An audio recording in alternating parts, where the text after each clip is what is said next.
Welcome to great Kirikalan magic show. அலைகடலான திரண்டு வந்து ஆர்ப்பாட்டமே இல்லாமல் இங்கு அமைதியாக அமர்ந்திருக்கும் என் ரசிக பெருமக்களே, உங்கள் எல்லோருக்கும் என் அன்பார்ந்த முதல் வணக்கம். So hi guys, welcome back to my channel. So நாம் இன்னைக்கு இந்த வீடியோவில் இப்போ லேட்டஸ்ட் வந்திருக்கிற ரெஸ்லிங் நியூஸ் அப்டேட்டை பார்க்க போகிறோம். ஸோ அதெல்லாம் பார்க்குறதுக்கு முன்னால் நீங்கள் ஃபஸ்ட் டைம் நம்ம சேனலுக்கு வந்துருக்கீங்கன்னா சேனலை சப்ஸ்கிரைப் பண்ணி நோட்டிஃபிகேஷன் பெல்ல ஆல்ல போடுங்க. அப்போ தான் நான் போடுற வீடியோஸ் உங்கள் நோட்டிஃபிகேஷன் வரும். அது மட்டும் இல்லாமல் இந்த வீடியோக்கு லைக் பண்ணுங்கள், ஷேர் பண்ணுங்கள், கமெண்ட் பண்ணுங்கள். ஸோ ஃபஸ்ட்டு வீடியோ ஸ்டார்ட் பண்ணுவோம் நம்ம பிரான் பிரேக்கர்லேருந்து. ஸோ பிரான் பிரேக்கர் ரீசெண்ட் டைமில் வந்து நான் தேவையில்லாத வேலைகளெல்லாம் பார்த்துட்டு இருந்தார். ஸோ இதனால் கடுப்பான ஆடம் பிஎஸ் அவர்கிட்டே சண்டை போயிட்டார். ஸோ அதுக்கப்புறமா பிரான் பிரேக்கர் கடும் கோபத்தில் வந்து ஆடம் பிஎஸ் ஜென்ரல் மேனேஜரே வந்து அட்டாக் பண்ண ஆரம்பிச்சிட்டாரு.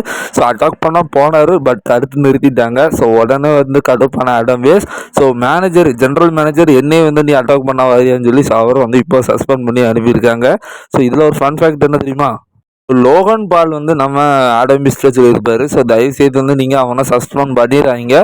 ஸோ அவன் திரும்பி வந்தான்னா அவன் ஒன்றுங்களா கொன்னுடுவான் அப்படிங்கிற மாதிரி சொல்லியிருப்பாரு. ஸோ ஜென்ரல் மேனேஜரே வந்து கெஞ்சாத மாதிரி கெஞ்சி மிரட்டுறானுங்க.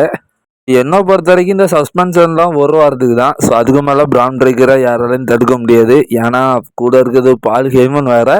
ஸோ சஸ்பென்ஷன்லாம் கேன்சல் எப்படியும் பண்ணிடுவாங்க. ஸோ உள்ளே வந்து எப்படியுமே பிரான் பிரேக்கர் நம்ம ஆடம் விசை போட்டு பொழந்துருவார் எப்படியும்.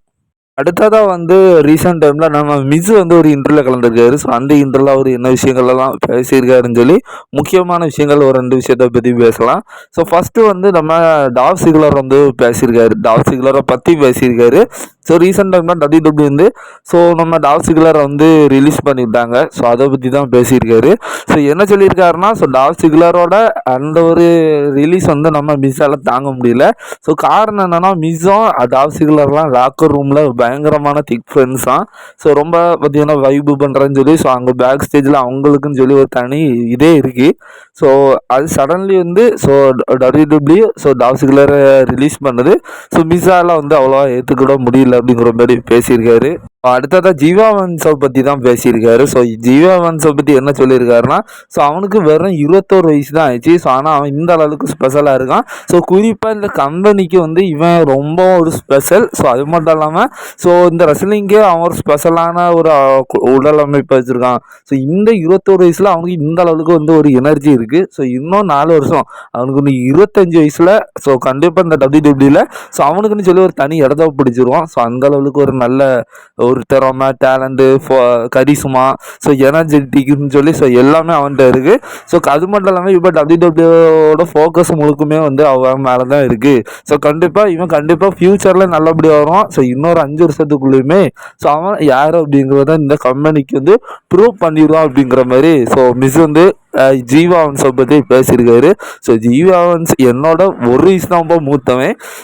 பட் அதாவது நம்ம அவரை நல்லா பார்த்துட்டு இருப்போம். நம்மளுக்கே வந்து ஒரு ரெஸ்லர் வந்து சின்ன வயசில் எனக்கெல்லாம் ரோமன் ரென்ஸ் கூட எல்லாம் நேரில் பார்த்துட மாட்டோமான்னு ஏங்கிட்டு இருக்கேன்.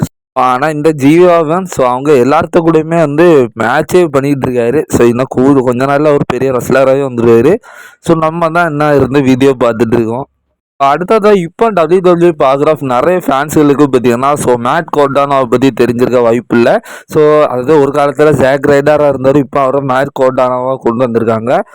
இவர் என்ன ப்ரோ, இவருக்கு ஏன் இவ்வளோ கிரேஸு, ஏன் இவ்வளோ ஃபேன்ஸ் வந்து அவருக்காக நின்னாங்க அப்படின்னு சொல்லி நிறைய பேருக்கு ஒரு கேள்விக்குறி இருக்கலாம். ஏன்னா ரீசெண்ட் டைமில் அவரை பற்றி தான் நிறைய பேசிகிட்டு இருந்தோம். அவர் WWE என்னென்ன டைட்டில்லாம் ஜெயிச்சிருக்காரு அப்படின்னு சொல்லி கேட்டிங்கன்னா, ஒரு தடவை வந்து இன்டர் கான்டினென்டல் சாம்பியன் ஆகிருக்காரு. யுனைடெட் ஸ்டேட்ஸ் சாம்பியன் ஆகிருக்காரு. டேக் டீம் சாம்பியன்ஷிப் எல்லாம் வந்து ஜெயிச்சிருக்காப்புல. இப்போ ரிட்டர்ன் வந்து அவர் அன்டிஸ்ட்ரிபியூட்டட் டைட்டில் பக்கமே போக தான் போகிறாரு. அந்த லெவலுக்கு ஒரு திறமசாலி. WWE இதெல்லாம் சாதிச்சாரு. ஃபேன்ஸ் எல்லாம் வேறு லெவலில் என்டர்டெயின் பண்ணார். அதனால தான் அவருக்கு இந்த கிரேஸ் இருந்துச்சு. அடுத்ததான் நம்மளுக்கு முஸ்தாஃபா அலியை பற்றி ஒரு அப்டேட் கிடச்சிருக்கு. முஸ்தாஃபா அலி இப்போ TNAல தான் இருக்காரு. இப்போ TNAல திரும்பவும், அதாவது அவரோட கான்ட்ராக்ட் பார்த்தீங்கன்னா TNAல முடிஞ்சு அங்கே திரும்பவுமே வந்து முஸ்தாஃபா அலி வந்து கான்ட்ராக்டை ரீசைன் பண்ணிட்டார் அப்படிங்கிற ஒரு அப்டேட் கிடச்சிருக்கு. WWE என்னதான் TNA கூட ஒரு பார்ட்னர்ஷிப்பில் இருந்தாலும் முஸ்தாஃபா அலியை வந்து அவங்களால எடுக்க முடியல. ஸோ அடுத்ததான் இந்த ஒரு வருஷத்தில் பார்த்தீங்கன்னா ஸோ WWE ரா நெட்ஃப்ளிக்ஸுக்கு போய் ஸோ நெட்ஃப்ளிக்ஸ் என்னென்னலாம் லாபம் கிடைச்சிருக்கு அப்படிங்கிற மாதிரி ஸோ நெட்ஃப்ளிக்ஸ் ரீசெண்ட் டைமில் ஒரு அறிக்கை வெளியிட்டிருக்கிறாங்க.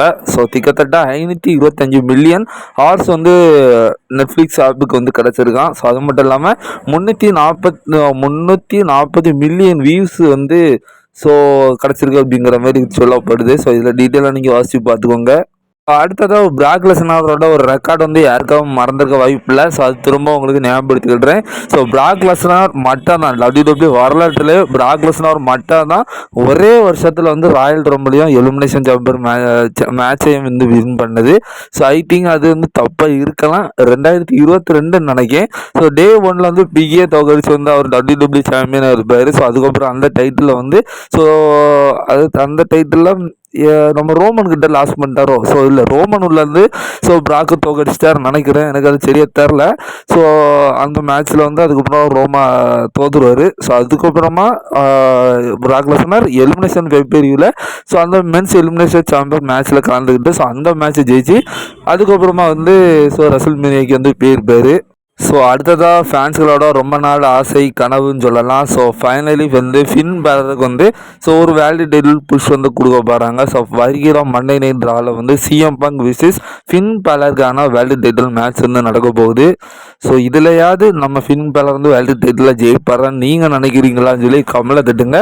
பட் அதுக்கு வாய்ப்பு இல்லை. ஆனால் அதுக்கு ஒரு வாய்ப்பு இருக்குது. அதை பற்றி ஆல்ரெடி நம்ம வீடியோ போட்டிருந்தோம். ஒருவேளை டீமன் ஃபின் பேலர் வந்தால் ஸோ நடக்க வாய்ப்பு இருக்குது. பட்டு அதாவது ரீசெண்ட் டைம்லேயே பார்த்துருந்தோம். ஸோ டீமன் ஃபின் பேலரோட ஒரு சில ரூமர்ஸ் போயிட்டுருக்கு. ஸோ ஃபின் பேலர் கூட அது கூடிய சீக்கிரம் வரணும்னு சொல்லியிருந்தாரு. ஸோ இப்போ இந்த மேட்ச் அதாவது வேர்ல்டு டைட்டில் மேட்சை கன்ஃபார்ம் பண்ணதுலேருந்து ஃபேன்ஸ் எல்லாரும் எக்ஸ்பெக்ட் பண்ணிட்டாங்க. ஸோ ரொம்ப ஷாக்கிங்காக வந்து அந்த மேட்ச்சில் வந்து நம்ம சிஎம் பங்க் என்ட்ரி கொடுத்ததுக்கு அப்புறமா ஸோ நம்ம ஃபின் பேலரோட என்ட்ரியில் வந்து லைட்லாம் ஆஃப் ஆகி ஸோ டீமன் கிங்கோட அந்த தீம் சாங் ஹிட் ஆகும். ஸோ டீமன் கிங்காக தான் ஃபின் பேலர் அந்த மேட்ச்சில் விளையாடுவார். ஸோ அப்போ தான் அதில் ஒரு ப்ரிடிக்ஷன் இல்லாத மேட்சாக இருக்கும். ஃபின் பேலர் இருந்தால் ஈஸியாக தோத்துறான்னு சொல்லி நம்ம இப்போ பார்த்துருந்தோம். ஸோ பட் டீமன் உள்ள இருந்தால் கொஞ்சம் அந்த மேட்ச் கொஞ்சம் எக்ஸைட்டாக போகும் அப்படிங்கிற ஒரு காரணத்தினால வரலாம். பட் ஜெயிப்பாரான்னு சொல்லி தெரில. ஸோ நான் லாஸ்ட்டாக போட்டு அப்படியே டிலே சொல்லியிருந்தேன். ஸோ டீமன் கிங்கை இனியாவது ஒரு நல்லபடியாக புக் பண்ணணும். ஸோ திரும்ப அந்த டீமன் கிங்கை கொண்டு வந்துட்டு தோக்க வச்சா அது நல்லா இருக்காது. ஸோ பட் டிஎம்என் கிங் விசிஸ் சிஎம் பங்க் மேட்ச் நடந்தனா தரமாக இருக்கும். பட் சிஎம் பங்க் இப்போ டைட்டில் தோக்குற லெவலில் இல்லை. ஸோ என்ன நடக்குதுன்னு தெரில, பார்க்கலாம். ஸோ அடுத்ததான் நம்ம இப்போ மெயினியூ நியூஸுக்கு வந்துட்டோம். ஸோ மெயினியூ நியூஸை பார்க்குறதுக்கு முன்னால் நம்ம சேனலுக்கு புதுசாக வந்திருக்கிற நண்பர்கள் சேனலை சப்ஸ்கிரைப் பண்ணி நோட்டிஃபிகேஷன் பெல்ல ஆல்ல போடுங்க. இந்த வீடியோக்கு லைக் பண்ணி ஷேர் பண்ணி உங்கள் சப்போர்ட்டை தாங்க. ஸோ மெயினியூவில் வந்து இப்போ ஒரு ரூமர் கிளம்பிட்டு இருக்கு. ஸோ ரோமன் ரெயின்ஸ் விசிஸ் அதாவது இது ரோமன் ரெயின்ஸ் ஃபேன்ஸுக்கு சோகமான செய்தியா இல்லைன்னா குட் நியூஸான்னு சொல்லி நீங்கள் தான் கமெண்ட்டில் திட்ட போகிறீங்க. ஸோ அப்படி என்ன நியூஸுங்கிறத நான் சொல்கிறேன். ஸோ ரெசல்மேனியா 42 வந்து ரோமன் ரெயின்ஸ் விசிஸ் கோடி ரோட்ஸுக்கான பார்ட் 3 மேட்ச் வந்து நடத்துறதுக்கு பிளான் போடுறாங்கன்னு சொல்லி ஸோ இதுக்கு முன்னே அப்டேட்லாம் வந்து ஸோ நம்ம பார்த்துருந்தோம். பட் இப்போதைக்கு ரீசெண்ட் டைமில் நடந்த ஸ்மாக்டவுன் எபிசோடில் ஸோ கோடி வந்து அந்த டைட்டிலில் தோத்துட்டாரு. ஸோ ட்ரூ வந்து அந்த டைட்டிலில் ஜெயிச்சிட்டாரு. ஸோ இதனால் வந்து இப்போ ரெசல்மேனியா 42க்கான பிளான் வந்து சேஞ்ச் பண்ணிட்டாங்க அப்படிங்கிற மாதிரி சொல்லப்படுது. ஸோ அதாவது கோடி தோக்குறதுக்கு முன்னால் வரைக்கும் கோடி ரோட்ஸ் விசிஸ் அதாவது கோடி ரோட்ஸ் விசிஸ் ரோமன் ரெயின்ஸ்க்கான பார்ட் 3 மேட்ச் தான் ரெசல்மேனியா 42ல் அந்த அன்டிஸ்ட்ரிபியூட்டட் டைட்டிலுக்கான மேட்ச் வந்து நடத்த போகிறாங்க அப்படிங்கிற மாதிரி இருந்திருக்கு. பட் ட்ரூ மெக்கின்டையர் சடன்லி வந்து அந்த டைட்டில் ஜெயிச்சதுனால ஸோ இப்போ பிளானை மாற்றி ஸோ ரோமன் ரெயின்ஸ் விசிஸ் கோடிக்கான அந்த மேட்சை மாற்றிட்டு ஸோ கோடி Rhodes விசிஸ் Jacob Fatu விசிஸ் true மெக்கின்டையருக்கான match தான் அன்டிஸ்ட்ரிபியூட்டட் டைட்டில் மேட்ச் ட்ரிபிள் த்ரெட்டாக வந்து ரெசல்மேனியா 42ல் நடக்கும் அப்படிங்கிற மாதிரி சொல்லியிருக்கிறாங்க. ஸோ இது வந்து குட் நியூஸாக சேட் நியூஸாக நீங்கள் தான் சொல்ல போகிறீங்க. ஸோ அந்த மேட்சை கேன்சல் பண்ணிட்டு இப்போ Jacob Fatu Cody Rhodes Drew மெக்கின்டையருக்குள்ள தான் அந்த மேட்ச் வந்து நடக்க போகுது. அப்போ ரோமன் ரெயின்ஸுக்கு ரெசல்மேனியா 42ல் சாம்பியன்ஷிப்புக்காக மேட்ச் இல்லையான்னு கேட்டிங்கன்னா ஸோ ஒரு வாய்ப்பு இருக்குது. மேபி ராயல் ரம்பில் வின் பண்ணி ஸோ ரா சைடில் இருக்கிற சிஎம் பங்கை சேலஞ்சு பண்ணலாம் ரெசல்மேனியா 42க்காக. ஸோ அப்படி இல்லைன்னா ஏதாவது ஒரு பிளான் இருக்குது. எலிமினேஷன் சாம்பரில் கூட ஜெயிச்சுட்டு ஸோ சிஎம் பங்கை வந்து சேலஞ்சு பண்ணலாம். எப்படின்னா ரோமன் ரெயின்ஸுக்கு ரெசல்மேனியா 42ல் ஒருவேளை அவர் டைட்டிலுக்காக வந்தாருன்னா வேறு வழியே கிடையாது. ஸோ அவர் வந்து சிஎம் பங்கு பக்கம் தான் போகணும். ஸோ அப்படி அதுக்கு போனோம் அப்படின்னா ஒன்று ராயல் ரம்பில் ஜெயிக்கணும். ஸோ இல்லைன்னா எலிமினேஷன் சாம்பரை ஜெயிக்கணும். ஸோ பார்க்கலாம் என்ன நடக்குதுன்னு.